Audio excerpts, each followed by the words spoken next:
Hello everybody, my name is Christian Swenson. I do videos here on YouTube about autism, autistic consciousness, and life on the autism spectrum. I was diagnosed remarkably early. Do you want to know the year I was diagnosed? Well, I'll have to write it down for you. Here it is. 1999, not 1990G. That was before I'm sure a lot of you were born. I'm feeling my age now. You know, it was technically Asperger's syndrome at the time. That was before the DSM-5 when Asperger's syndrome was exercised from the diagnostic manual. But, you know, that was at the beginning of the autism wave, so to speak, that's still going on. Huge increase in diagnoses, whether that's because of just increasing rates of diagnosis or not, or some other factor I will not discuss.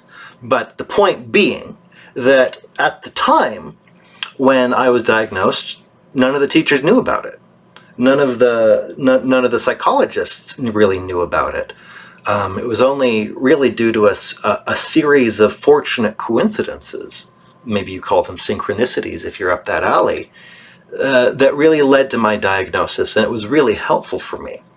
And it was unhelpful in other ways, and I want to talk about that because that means I have known that I'm autistic basically all my life, ever since I was a child, and I never had the moment where I realized that, oh, there are people like me. I've always known there are people like me.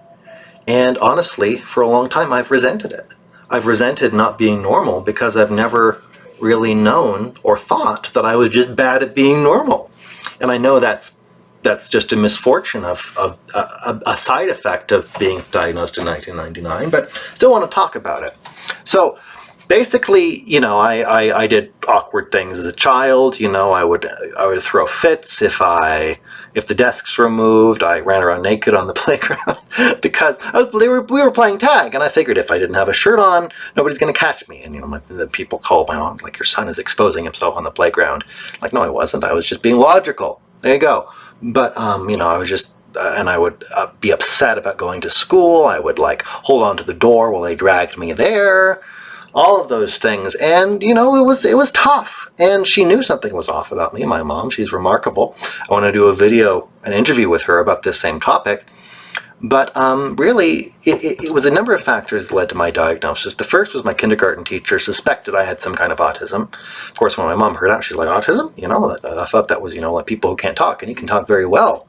She's like, no, there's, you know, what people called, and I guess still call high-functioning autism, or Asperger's, I guess.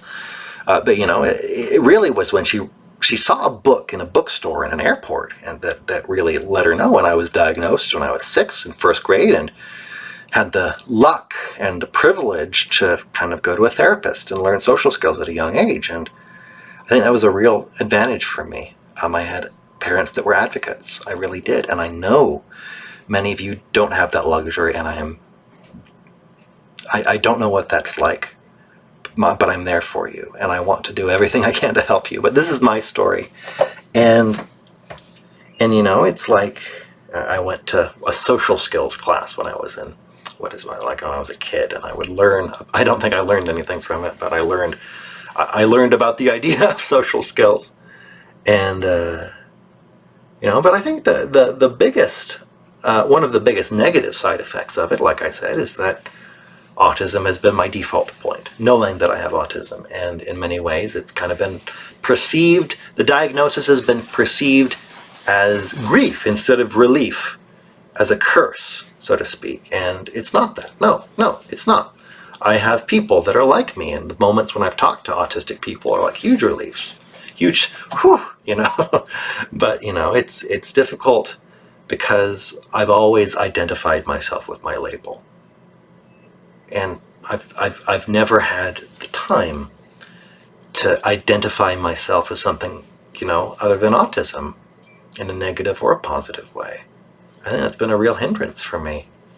And so, you know, if you were diagnosed late, you know that you have the privilege and the luxury of thinking you were normal for a long time, and maybe not normal, but unremarkable.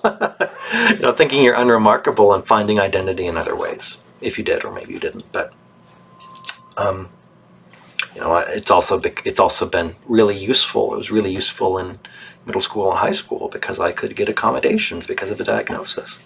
That was incredibly useful, and I was able to get extra time on tests because of it, and it was really good.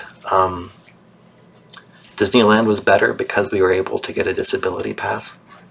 Again, I'm a privileged person, and I acknowledge that, but every upside has a downside, let's put it that way. Some downsides greater than others. So I suppose that the message here is that diagnoses are mixed bags, and the time of diagnoses are mixed bags. You get an early diagnosis, you have the comfort and the knowledge of autism and are able to make accommodations, but then you risk identifying yourself with it, perhaps negatively.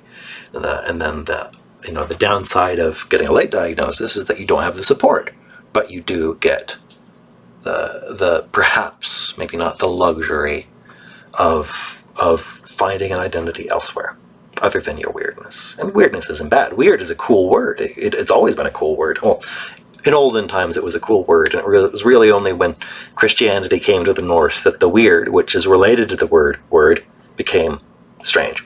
So, my name is Christian Swenson. I do videos here on YouTube. I did that spiel at the beginning. I won't give it again. And like, subscribe, and I'll see you next week. Take care.